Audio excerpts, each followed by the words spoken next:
Hi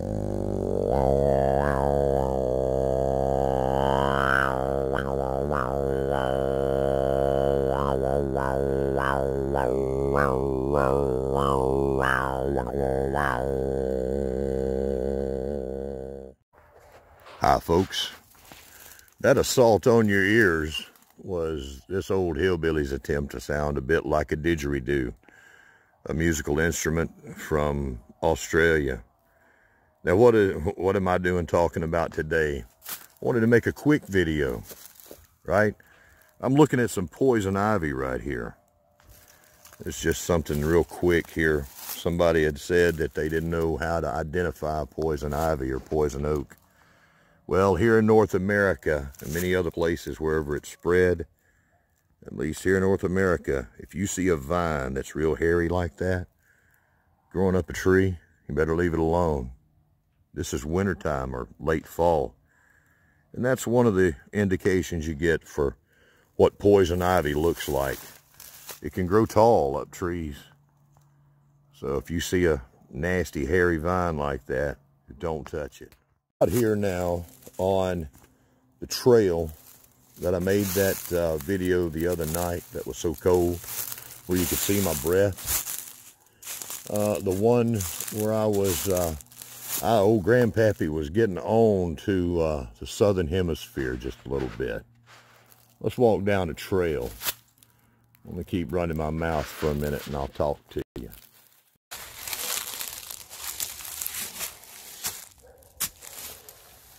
Along the way, I found something that reminds me of one of my most favorite Australian channels that I followed for a long time.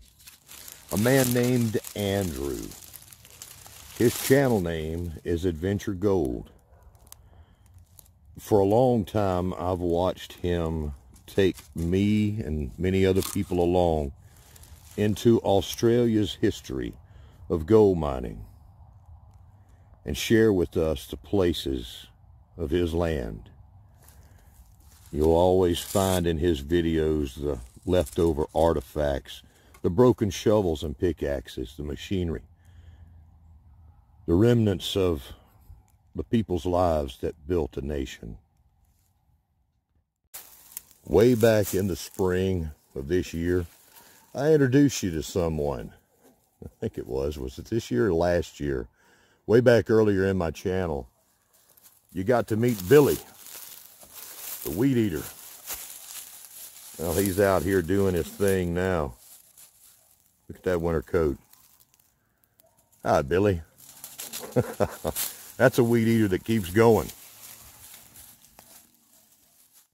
Along the way, you stop and see a place where I made another video about using strawberries for erosion control on your property.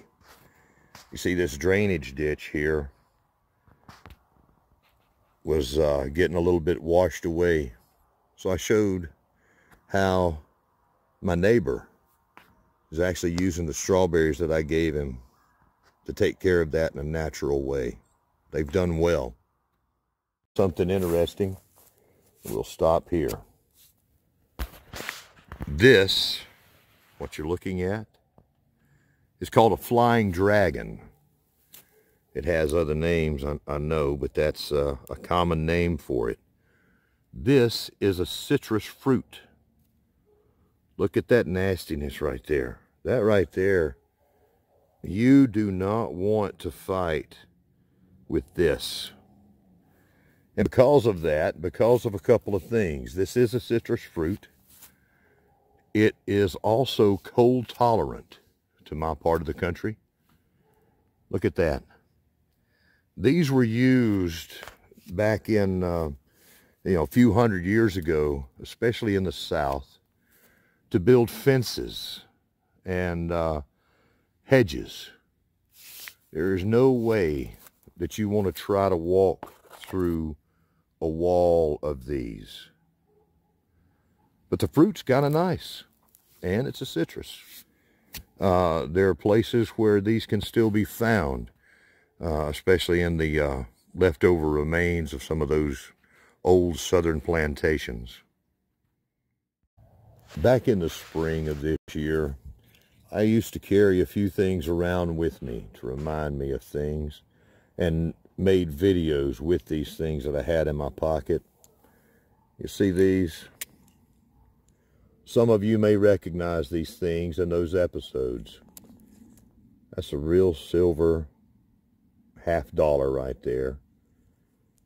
And some rattlesnake beans, my pocket knife, and then something of incredible value throughout time, that little piece of stone. Things of intrinsic value. And my dirty fingernails, sorry about that. They stay dirty for a reason. One particular episode that I had back then, when I spoke of things of intrinsic values, was back in March, well before we started Shed Wars. I rarely go back and say, hey, go see this video of mine or whatever. But if you want to know a little more about me, a lot of my good stuff is back there in the spring, back when I did make gardening videos, right? Going to get back to that. That one, I think it was, you know, I can't remember what the name of it was, so I'll just put a picture of it and leave a link, you know, somewhere so you can find it right here. You know, I'm going to just use the force and put that right there. Another one of my videos that I didn't make, that I did not make, was one sharing with you a new idea for greenhouses, making cattle panel greenhouses. I've had all this stuff piled up here for a while now. That's the episode that never was made. I'm going to get back to that and kick some of that back off.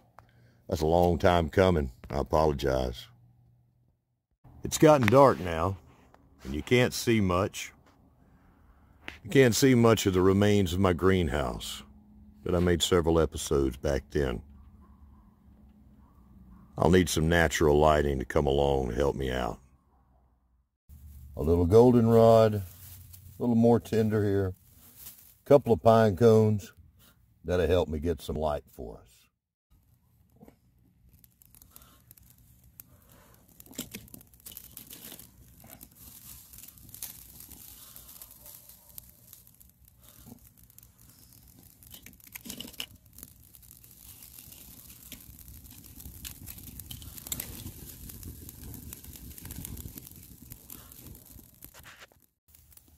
One man with a bit of skill can learn how to make a decent fire and get it started in many ways.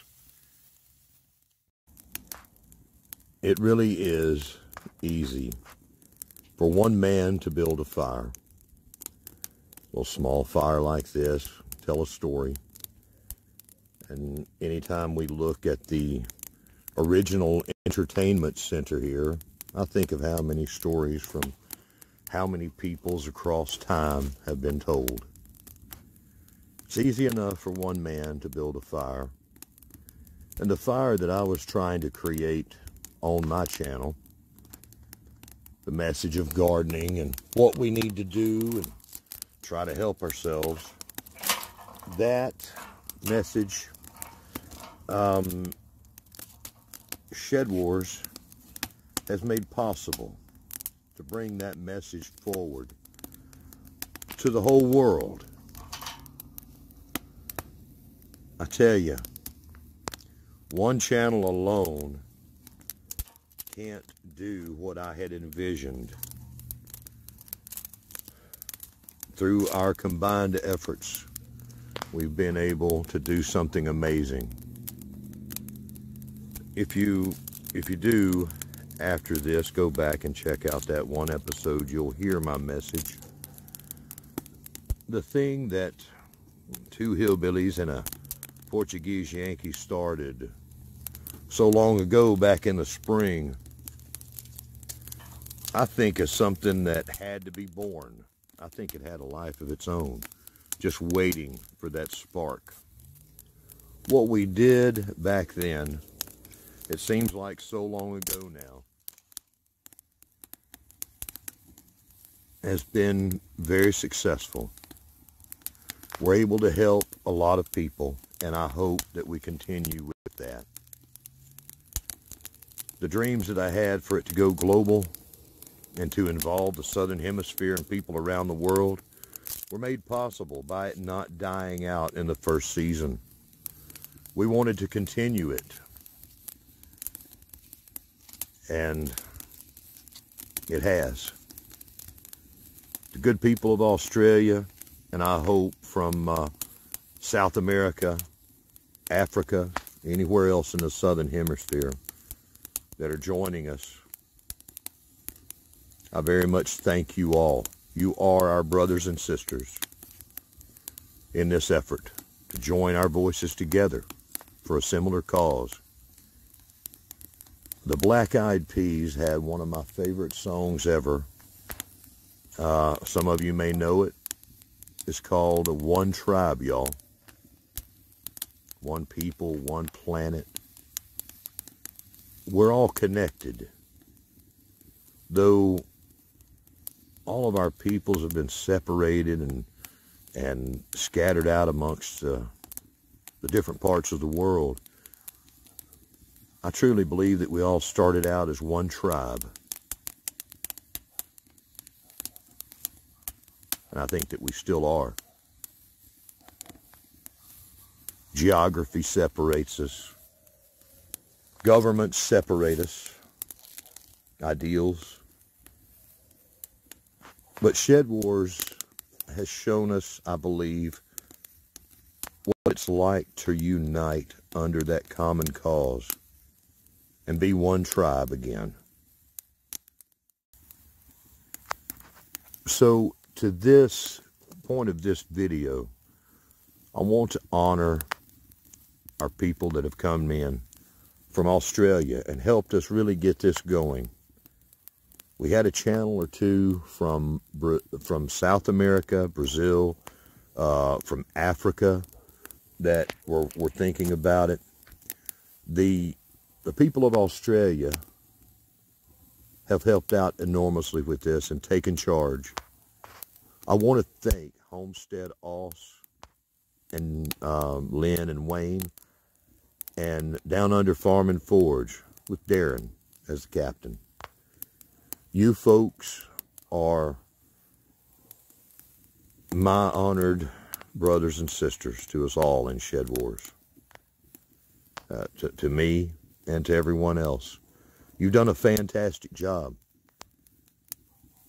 What we started in the Northern Hemisphere, we started well into our growing season, and it was roughshod. it was rough, and we tried to modify and change it as we needed to make it a good thing.